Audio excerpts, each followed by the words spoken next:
During my time in Mecca, I decided to go on one of the many tours being touted by taxi drivers outside of most hotels. In this video, I'll show you where we went and what to expect. Our journey took us past many of the sites used during Hajj, such as Mina and Arafat. One of the things that shocked me were the size of some of the roads. Right now it's being used by cars, but during Hajj season these roads become pedestrian highways packed with people. As we were there just before the start of Hajj, work was underway to prepare many of the camps. These are the camps in Arafat. So this is Al Rahma mountain. You can probably see there's a lot of people up there. So this is Jabal Arafat. So it is said that the Prophet, peace be upon him, stood at the top of that. There is actually a staircase that leads up there. Before the staircase was built, it was quite difficult to get up there. As you can see, it's quite hazardous. All those things are actually spraying us with water, which feels amazing.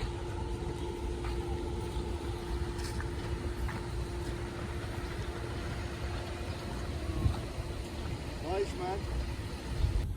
So blooming hot. Let's see if we can actually make it to the top of that.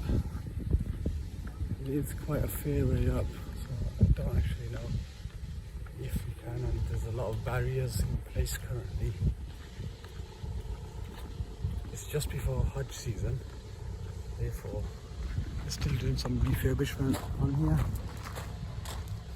and getting it ready for Hajj.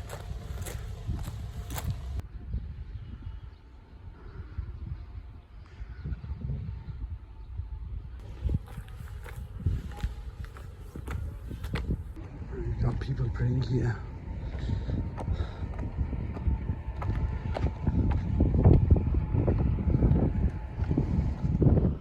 So you've got Makkah over there in the distance, several kilometers away. I'm not sure why, but there's a lot of graffiti everywhere where people have written their names, and I have no idea. Obviously this is all un-Islamic because writing your name here is, I'm sure it doesn't mean anything. So these are the do's and don'ts. Well, most of it's don'ts when you get here. One of this says don't actually pray here. Don't touch the block itself that this poster's on. And what else? Or kiss it or anything like that. Essentially basically make this into a point of worship, because obviously that's not the point of this place. Flipping heck, it's so hot. I'm sure the temperature is like 40, 45 right now, and just climbing a few simple steps is proving difficult. Oh, okay. Wow, they've got facilities here. You got these for free. It's good, that.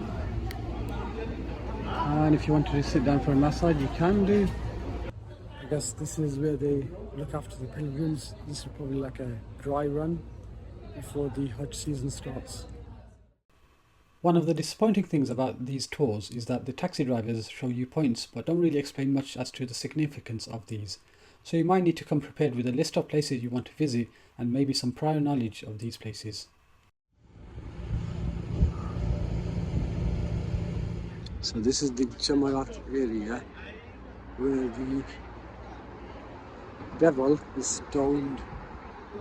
So the pilgrims during Hajj would pick up stones from a nearby mountain and then come here and hurl it at the rock face over there under that tent.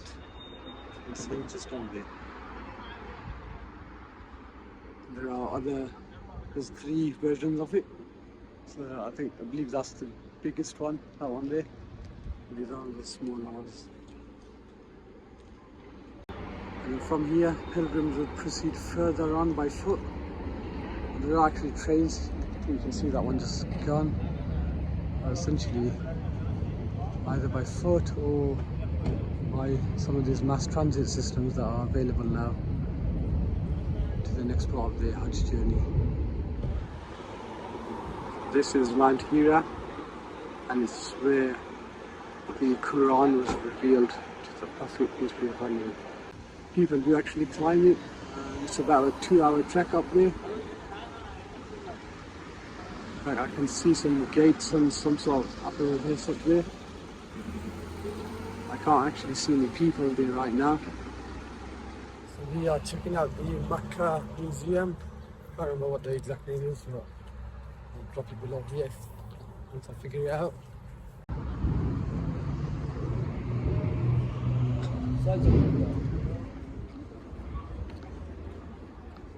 Oh wow.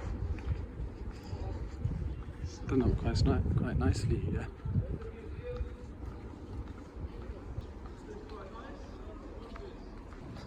It's like a cute little village type of setting. A bit like Bista Village, where all these stalls selling ice cream and perfumes. And there's a bit of a kids play area. Yeah, it's like a Bista Village type of feeling. This is the entrance of the museum, and they do actually have a path. So if you can see, it takes you all the way up to the mountain.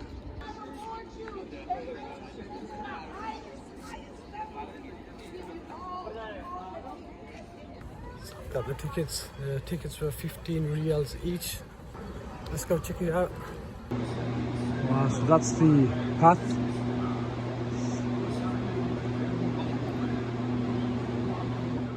The main attraction here is the immersive storytelling of Islam from the first Prophet Adam, peace be upon him, all the way to the last Prophet, peace be upon him.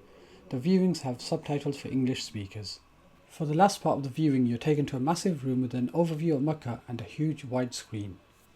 After the viewing, you proceed to an area which has a full-sized replica of the Cave of Hira. Following the cave, you are led past an exhibition of old artifacts such as this copy of the Quran. After this, the exit is via the gift shop. This is the Cave of Hira, Jabal al-Nur, which is the mountain, I believe. So this is where the message to the Prophet, peace be upon him, was revealed. And you can, if you want, climb it from here, starting here, all the way up to the top. It takes about an hour to get up there and an hour to get back. Probably would recommend doing it when the sun setting, so that it's not as hot as it is now. It's very hot right now. Back in the Makkah clock tower, I came across this museum. It appeared to showcase things like the Kaaba cloth and even sold them. These are pieces of the Kaaba cloth and other such bits that you can actually buy.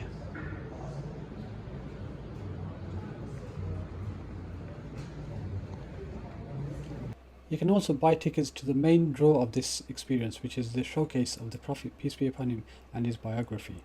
It is a similar experience to the experience at the Hira Cultural District I showed you earlier. I didn't go in myself, but it might be something to consider if you don't wish to head out to the other sites shown earlier. And that wraps up this particular tour. Can't really call it much of a tour, as without actual knowledgeable tour guides, you are simply paying for transport. Knowledgeable tour guides may not be so easy to find, but it might be something you want to seek out if you want to make the most of any tours around Mecca. Hopefully this video will get you started on that journey to find someone suitable. If not, then at least you know what to expect.